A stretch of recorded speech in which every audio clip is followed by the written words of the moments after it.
Captain Paladin here. Welcome to another edition of Legend of Zelda Ocarina of Time.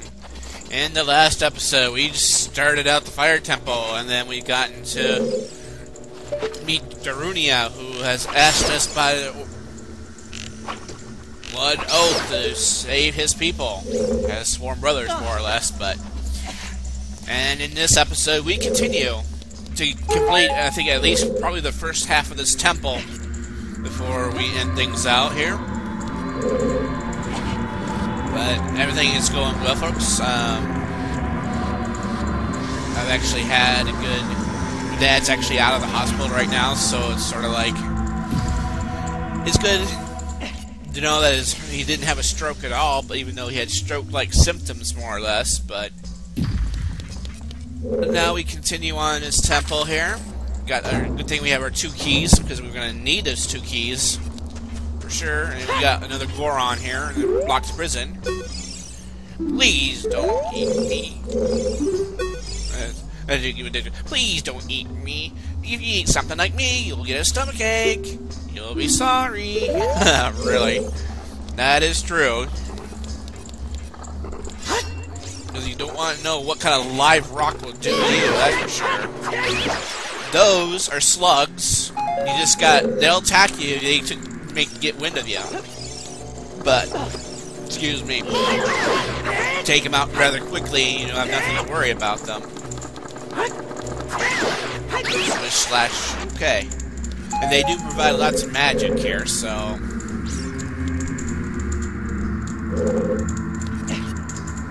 And what we gotta do now, since I've jumped off with no reason, we gotta push that block onto the ground so that it can help us get us to the higher levels. But and jump over here and just push the block. But I'm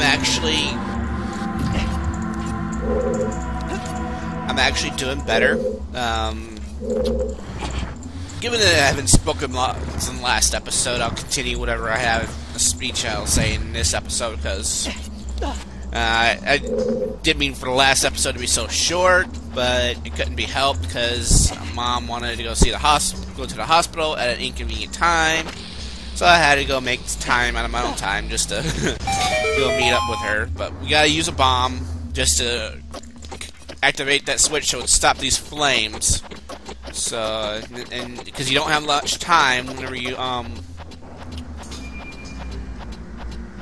after you hit that switch. So now that we got past this, we go into probably one of the most brutal rooms that you'll ever see.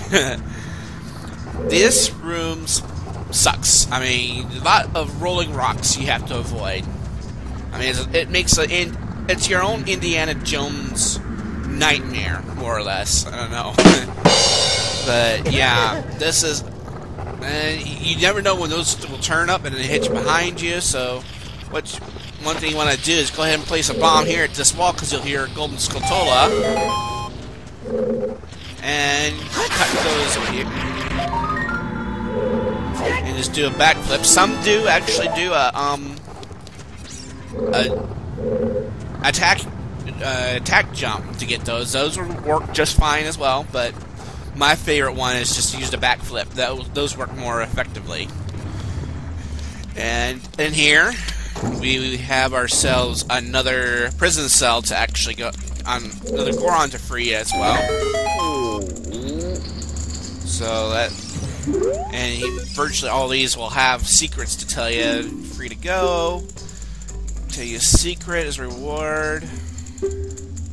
When you're on fire, you can put yourself by swinging your sword or by rolling forward. Well, we pretty much knew that, but probably one of the tricks I never told you about if you're on fire. But even when you're a kid, you're virtually screwed. You're going to lose your DQ shield no matter what.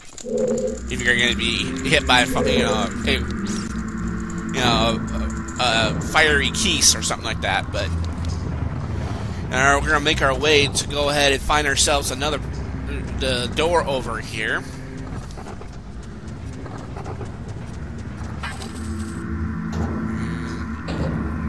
probably wouldn't be helpful if we ever want to establish a point in this room. Use that as probably your point, you know, your initial point for your Furor's win, because you know that will. In this one, the Furor's win might save you a lot of time, all things considering. So let's go ahead and hit this switch and go ahead and get the score on free.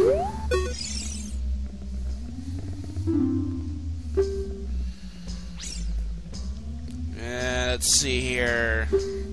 In this temple, there are doors that fall down when you try to open them. When one of these doors starts to fall, move. But basically, he's saying there are some of these doors that are false doors, and these false doors, you know, can hurt you apparently, and you can use your bomb or big ring sword just to get rid of them or something like that. But now I kind of want to talk about something that, you know, one of the things I wanted to talk about, and I think we mentioned this in the last episode before I, you know, broke away so early, but yes, about the, you know, the let's go through here first. So watch that.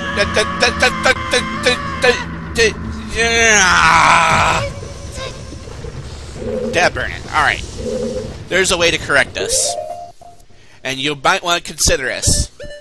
Get your Furor's wind, like I mentioned before. First of all, let's get to a safe harbor here first. Get us to a safe harbor.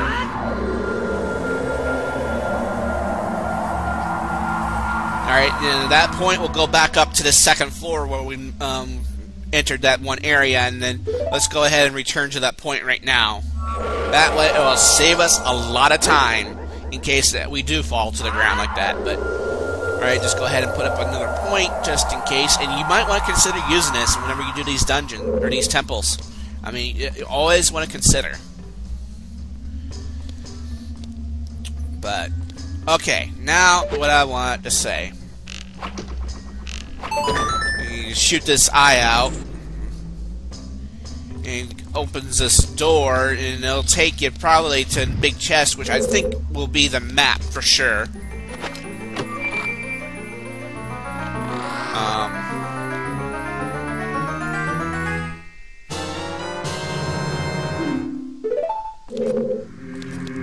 So yeah, that's the map. Okay, what I would like to say. When it comes to, you know, that one song, and I've read all the discussions. You know, I saw like a posting of this in YouTube. They had the original mix, and I think also Zelda Orchestrated did also the you know, original version when they and if you listen to the music I have in my credits, that's basically the original version with the, you know, the sort of Arabic chant to it. But you want to keep going through here and watch out through the fire, because the fire will take some life away if you're not fast enough. And go up here. Now I've heard both sides of the debate, to be honest with you, and you know,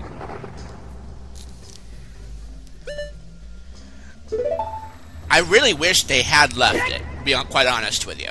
I thought it was actually the original music for this temple was well suited for, you know, this kind of environment, and you know, let's see, Paladin, I hear Goron voices down below, and of course you want to take a bomb and blow this area up, because that will take us down. Yeah, I'm kind of like, you know, I understand the political correctness argument, and this kind of, you know, sort of like, it's this continuing problem issue that I'm kind of, you know, wrapping my head around when it comes to political correctness. And right over here is another Goron. Are you releasing me? Am I free to go? It says, somewhere in this temple, you're sure to meet up with some creatures that dance as they attack. Arrows won't hurt them. Some Goron special crop, and when we talk about special crop, it's the bombs. I mean, in relation to the bomb flowers, but yeah, that's what they're referring to, pretty much. And basically, this shortcut just is another way up here without having to go through that one area, so that saves a lot of headaches in the future. In recent, I think, what the thing is, the recent, I think this kind of parallels what we have going on, that, you know, the Native Americans are desperately trying to remove anything relations to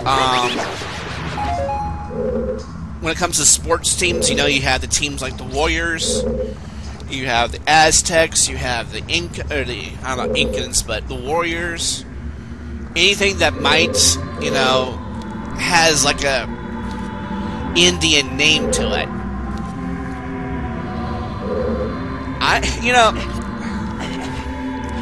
I kind of have an issue with it because one thing, you're taking away something. I think it could be also be a badge of honor. Now, granted, no one, not even the, you know, you know, concerning the Arab, like, music that you're listening to right now, is, a lot of people want to avoid the political correctness just for the sake that it's not, you know, it has a history of not being equal to women or something like that. You know, because all of these, you know,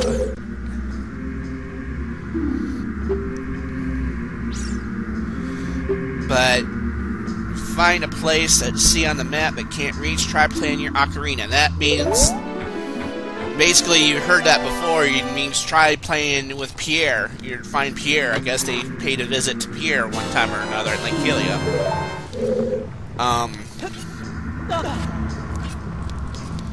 You know, yeah, given, you know, there's just so many twisted arguments that can be made. But they say that political correctness is basically trying to prevent discrimination, trying to prevent all sorts of religious intolerance. You know, that is fine. And I understand that there has been discrimination and intolerance. And granted that I'm a Christian, you know, Christians have not been always that peaceful. I mean, there are some extreme elements to the religion I belong to.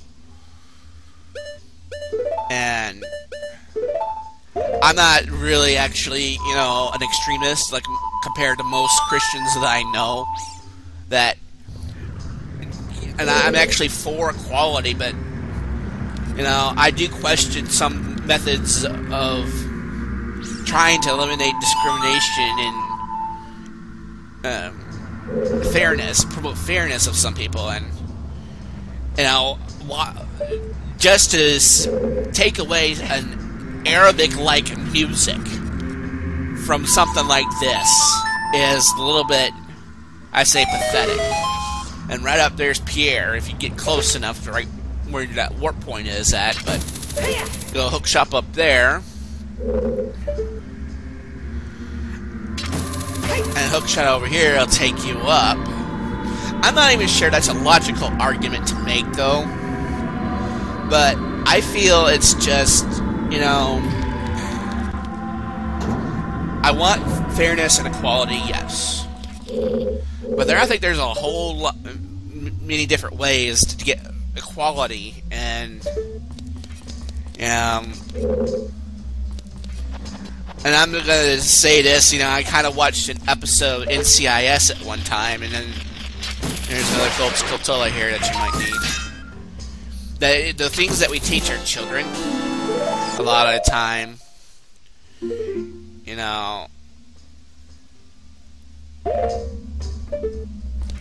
you're trying to give them amounts of lots of power, and you're trying to make our children perfect, but at the same time,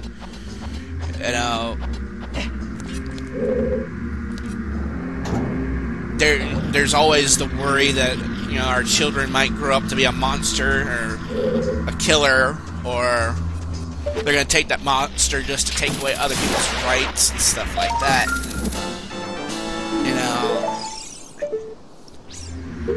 I have no problem with equality, and in fact, I support a lot of liberal ideas. And even lots of my family don't encourage me to have a progressive view, because a lot of them are afraid to be progressives. But what I get tired of is I get tired of being a traitor in my own country, just because I have a liberal point of view in some instances. And do I expect to be treated fairly? Yes, I do. I just get tired that I am not yet where I'm supposed to be. And, that's the main objective in this part. I'm trying to say, you got to press the switch, and you got to roll to this treasure chest as quick as you can, and I get hit. Dab, burn it.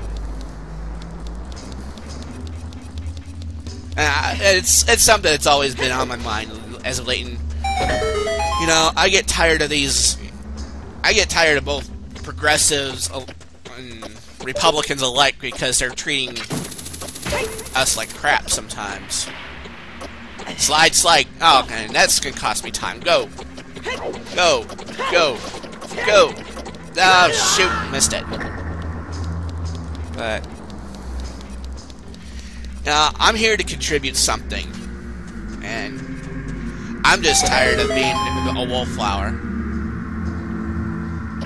I'm tired of being, just because I like President Obama and Ted Nugent doesn't.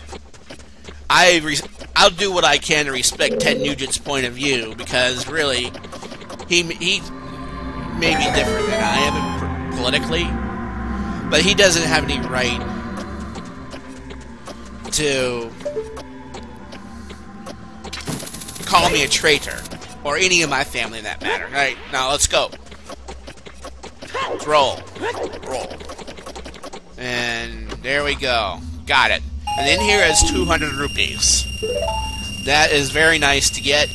Not necessary to get, but it is very nice to have if you're running low on rupees. But I think I said all I wanted to say on this, but because I want to cut to, getting close to 19-20 minutes here. So in the next episode of Legend of Zelda Ocarina of Time, we're going to proceed into the Fire Temple, and we got one half. It looks like we got one half of the temple done, and we are going to continue and finish the other half soon. And we're going to warp back to this point, because this will take us back to where we need to get across. So take care of yourselves. Good night, everyone. This is Captain LP here, signing off.